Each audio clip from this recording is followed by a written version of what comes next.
EA. The name alone sparks a reaction. Whether it's nostalgia or frustration, it's hard to ignore. Once upon a time, they were behind some of the best games in the industry, making titles we all loved and respected. But as we all know, somewhere along the way, things started to go off track. Now, I'm not here to trash every EA game, they've definitely had some bangers over the years, but let's be real, their business decisions, especially in the last decade, have left us all wondering what happened. So how did EA go from being the game publisher we trusted to, well, the most greedy developers? Let's rewind to when EA was actually making some of the most iconic games. You had Mass Effect, Dead Space, Dragon Age and Need for Speed. These were the kind of games that had a place in our hearts and set the bar for what great gaming was about. Sure, they weren't perfect, but they didn't go in all the wrong ways like we see today. EA had a reputation for publishing quality titles even if they weren't always the most gamer friendly company, but at least they weren't seen as greedy sons of bitches back then. Then something changed. EA started leaning harder into the business side of things instead of focusing on making great games. They were starting to care less about the quality of the game and more about how to maximize profit. And when that mindset kicks in, you know things are about to shift. Take the Sims expansion for example. Remember when the DLC packs were a nice treat?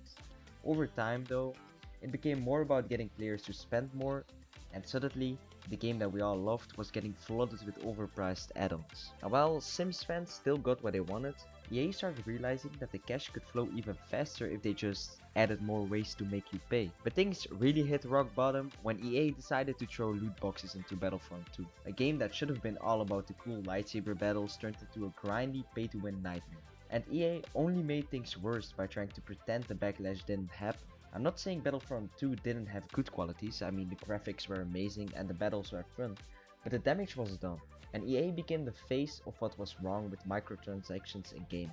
And let's be real, this wasn't just a bad move, it was a turning point. Then came the launches. Anthem is probably the biggest example. But honestly, it's not alone. EA got into this pattern of pushing out games before they were ready. Anthem was a hot mess at launch. Bugs, missing features, and a game that just didn't live up to its promise.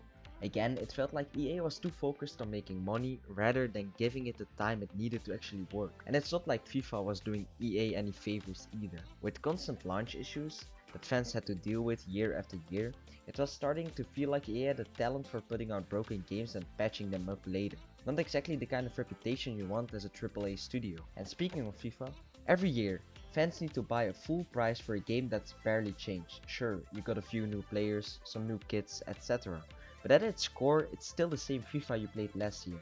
And don't get me started on the Ultimate mode. The idea of paying for packs to get better players was already sketchy, but it turned into something much worse when EA started really pushing microtransactions in a way that felt downright predatory. EA turned FIFA into a yearly cash cow, relying on the same formula without offering much new in return. That's one way to alienate players, especially when you're already asking them to put in more money on top of the initial purchase. As EA doubled down on annual franchises, it seemed like innovation took a backseat. Sure, we got sequels, but where were the new ideas?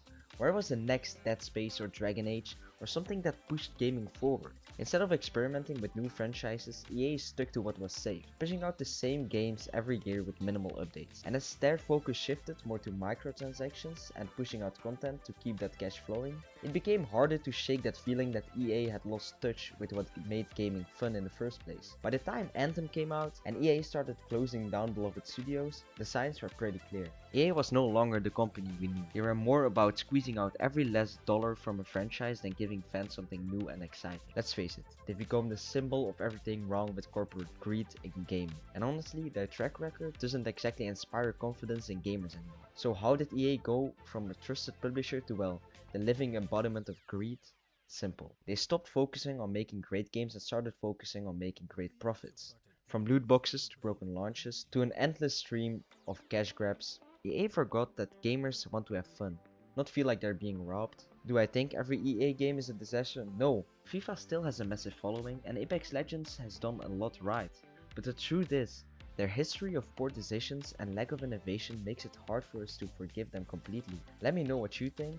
Do you still trust EA or are they beyond saving?